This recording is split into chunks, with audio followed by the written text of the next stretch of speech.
কৃষকের সোনা খামারিদের হচ্ছে প্রয়োজন। এই জিনিসটি খামারিদের অত্যাবশ্যক একটি উপাদান। খড় কোনো অঞ্চলে বলা হয় বিচুলি, কোনো এলাকায় বলা হয় খড়। এর সমন্বয়ে একে ডাকা হয়। তবে খামারিদের বিশাল একটি সম্পদ হচ্ছে খড়। এই যে আটি খড়টা দেখতেছেন, এটার দাম 200 টাকা।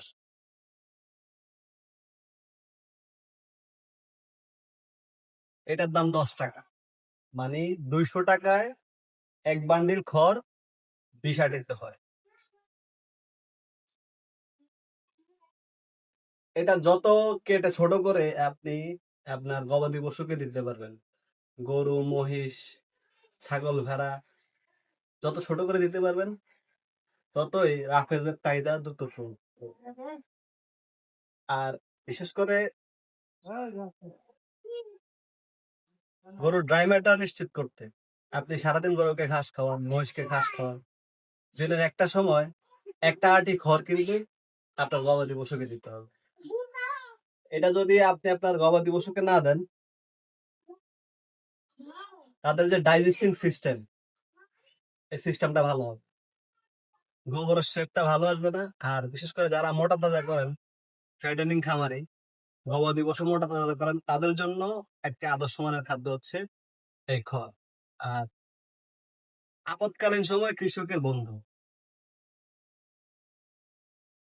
কৃষক বর্ষায়, শীত বর্ষায় সবসময় কৃষক তার গৃহস্থ এই খাবারটি গবাদি পশুকে দিয়ে থাকেন, কিন্তু বাণিজ্যিক খামারিদের অনেক টাকায় কিনতে হয় এই সম্পত্তি। আর এই জিনিসটি না হলে গরু, মহিষ কোনো কিছুরই গোবরের যে একটা শেফ, খাবারের যে হজমটা, সেটা ভালো হয় না। এর সাইন্টিফিক কিছু ব্যাখ্যা আছে। সেটা হচ্ছে, দেখেন, গবাদি পশু কিন্তু খাবারটা একসাথে খেয়ে নেয়, পেটে নেয়। পরবর্তীতে ঢেকুর তুলে কার্চুইং এর মাধ্যমে তারা জাবর কাটে। যত বেশি খড় দিতে পারবেন তত মিল্ক কোয়ালিটি এবং তাদের হজম ক্রিয়া ভালো হবে। কারণ যখন গরু কার্চুইং এর মাধ্যমে জাবর কাটবে, তাদের যে লালা স্লাইভেশনটা, সেটা তাদের খাদ্য পচন ক্রিয়া সম্পন্ন করতে খুব ভালো কাজ করে। তাই আমরা আমাদের গরু, মহিষ এদেরকে দিনের একটা সময় খড় খাওয়ানোর চেষ্টা করি। আর এখন যেহেতু ঘাস নাই বললেই চলে, তাই আমরা কিছু খড় একটু বেশি দিই গবাদিকে। সবাই ভালো থাকবেন। আর এই জিনিসটি কার কার সংগ্রহে আছে অবশ্যই জানাবেন। আসসালামু আলাইকুম। হ্যাঁ, আমি বেশি হয়ে গেছে কেন? গরুর খড় খাওয়াইলে কি হয়? মহিষে পেট ভরা থাকে। হ্যাঁ, মহিষের পেট ভরা থাকে না?